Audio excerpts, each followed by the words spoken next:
दिल्ली में पेड़ काटने को लेकर एक बार फिर सियासत तेज हो गई है। आम आदमी पार्टी ने इसको लेकर दिल्ली के उपराज्यपाल पर निशाना साधा है। दिल्ली के उपराज्यपाल पर सुप्रीम कोर्ट के नियमों की अवहेलना के आरोप लगाए हैं। पर्यावरण सुरक्षा के मुद्दे और अवैध पेड़ों की कटाई पर दिल्ली अब सरकार पूरी तरह से एलजी के खिलाफ हो गई है। दरअसल ये मामला डीडीए द्वारा सैकड़ों से अधिक पेड़ों की अवैध कटाई से जुड़ा है, जो अदालत के पूर्व आदेशों का उल्लंघन है, जिसके अनुसार ऐसी कार्रवाई करने से पहले अदालत से अनुमति लेना आवश्यक है। आम आदमी पार्टी ने आरोप लगाया है कि उपराज्यपाल के निर्देश पर डीडीए ने दक्षिणी रिज क्षेत्र में लगभग 1100 पेड़ काटे हैं। इस मुद्दे पर प्रेस कॉन्फ्रेंस कर सौरभ भारद्वाज ने कहा कि अधिकारियों द्वारा सुप्रीम कोर्ट को गुमराह करने का काम किया जा रहा है। दिल्ली के उपराज्यपाल को एक प्रेस वार्ता करनी चाहिए और दिल्ली की जनता को इस बात का जवाब देना चाहिए कि आपको कैसे नहीं पता था कि पेड़ काटने के लिए ट्री ऑफिसर की अनुमति की आवश्यकता होती है।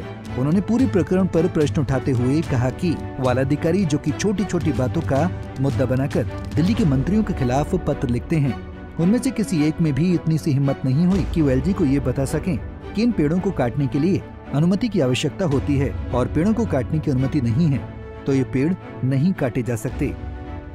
देश की सबसे बड़ी अदालत यानी कि सुप्रीम कोर्ट के अंदर दिल्ली के सतबड़ी रिज इलाके में करीब 1100 पेड़ गैरकानूनी तरीके से बिना परमिशन के काटे जाने का मामला चल रहा था और इस विषय में कई तरीके की कन्फ्यूजन्स चल रही थी और मैं और हमारी पार्टी लगातार ये बात कह रही थी कि खुद एलजी विनय सक्सेना पेड़ काटने वाली साइट पे 3 फरवरी 2024 को गए थे।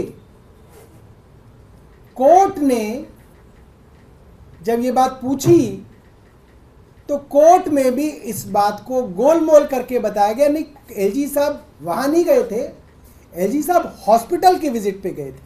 तो सबसे पहले तो ये सबूत आज मैं आप लोगों के सामने पेश कर रहा हूं, जिसमें ये बात स्थापित हो गई कि एलजी साहब खुद 3 फरवरी 2024 को उस पेड़ कटने वाली साइट पे गए थे और वो बात साबित होती है principal conservator of forest Sunil Bakshi, additional principal chief conservator of forest Sunil Bakshi के हलफनामे से, जिस हलफनामे में वो कहते हैं कि एलजी उस जगह पहुंचे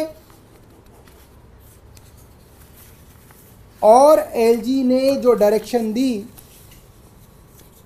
वो इसमें लिखी हुई। दूसरा एफिडेविट है डीडीए का।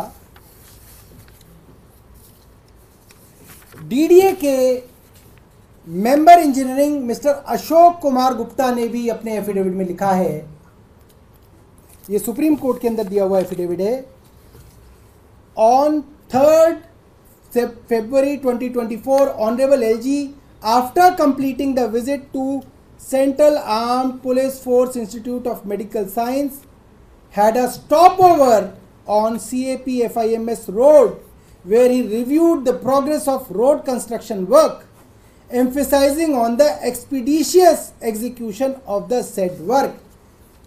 LG साहब ये बात आज तक छिपा रहे थे कि वो इस लोकेशन पे गए, वो बाकायदा उस सड़क पे रुके जिस सड़क को चौड़ा करने के लिए सैकड़ों पेड़ों को काटा जाना था और उन्होंने डायरेक्शन दी कि इस सड़क को तुरंत चौड़ा किया जाए। मेरा सवाल ये है, आज विनय सक्सेना जी को 2 साल से ज़्यादा हो गए दिल्ली में, छोटी छोटी बातों पे वो 10-10 पन्ने की चिट्ठी लिखते हैं सीएम साहब को। क्या विनय सक्सेना जी को ये अभी तक मालूम ही नहीं है? वो इतने भोले हैं, उन्हें यही नहीं मालूम कि पेड़ काटने के लिए ट्री ऑफिसर की परमिशन चाहिए होती है। उन्हें यह मालूम ही नहीं है कि जंगल के अंदर अगर पेड़ काटोगे तो सुप्रीम कोर्ट की परमिशन चाहिए होती है। हालांकि इस पर अभी तक दिल्ली और राज्यपाल का कोई आधिकारिक बयान नहीं आया है। इस मुद्दे को लेकर आम आदमी पार्टी उपराज्यपाल पर लगातार आरोप लगा रही है। वहीं इस मुद्दे पर आम आदमी पार्टी के राज्यसभा सांसद संजय सिंह ने कहा कि यूटी पैक के मैप में फार्म हाउस की जमीनों का अधिग्रहण कर सड़क बनाने की बात कही गई थी, लेकिन उपराज्यपाल ने बड़े कारोबारियों के फार्म हाउस बेचने के लिए 1100 पेड़ कटवा दिए। पेड़ लगाओ जीवन पाओ। पेड़ हमारे लिए जीवन है, जिंदगी है पेड़, जिंदगी है वृक्ष। यह अभियान चलाया जा रहा है पूरी दुनिया में और पूरे देश में। लेकिन दिल्ली के अंदर यहां के एलजी महोदय, जो भारतीय जनता पार्टी के द्वारा दिल्ली को बर्बाद करने के लिए बिठाए गए हैं, वो उन जिंदगियों को खत्म करने पे लगे हुए हैं, उन वृक्षों को खत्म करने के लिए लगे हुए हैं जिनसे कहा जाता है कि लोगों को जीवन मिलेगा। 1100 पेड़ कटवा दिए, 1100 पेड़, 1100 पेड़ दिल्ली के एलजी ने कटवा दिए। एक शब्द भारतीय जनता पार्टी के मुंह से नहीं निकल रहा। सुप्रीम कोर्ट तक ने फटकार लगाई, एक शब्द बीजेपी के मुंह से नहीं निकल रहा है। और जो मामला आज मैं आपके सामने उठाने जा रहा हूं, 1100 पेड़ जो एलजी साहब ने कटवाए, वो किस लिए कटवाए, किस वजह से कटवाए, क्या मंशा थी उसके पीछे उनकी? जो नक्शा बना था सड़कों का, जो नक्शा बना था सड़क बनाने का यूटी पैक के द्वारा, डीडीए के द्वारा, वो था कि फार्म हाउसेस की जमीनों पर सड़क बनेगी, उनकी जमीनों का अधिग्रहण करके सड़क बनेगी। मैं पूछना चाहता हूं बीजेपी वालों से,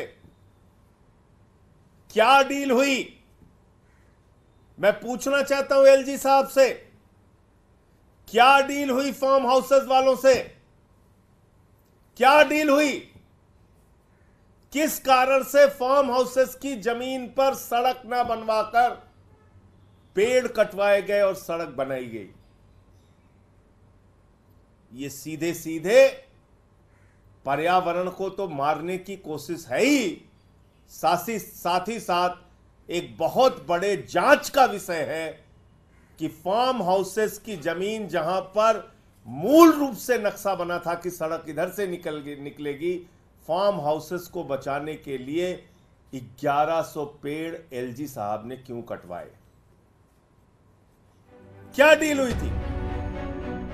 बहरहाल इस मुद्दे पर दिल्ली की आप सरकार मुखर दिख रही है। दिल्ली सरकार ने इस मुद्दे पर पर्यावरण की अवहेलना और अधिकारियों पर गैर कानूनी रूप से दबाव डालने की बात पर जोर दिया है। देश में किसी राजनीतिक दल का पर्यावरण को लेकर सजग होना दिखाता है कि राजनीति में ऐसे महत्वपूर्ण मुद्दों को चर्चा में लाया जा सकता है। आने वाले दिनों में इस मुद्दे पर राजनीति क्या रुख लेती है, ये देखने वाली बात होगी। Bureau report, Punjab Kesari TV. हमसे जुड़े रहने के लिए हमारे YouTube चैनल को सब्सक्राइब करें और नई वीडियो की नोटिफिकेशन के लिए बेल आइकॉन को दबाएं।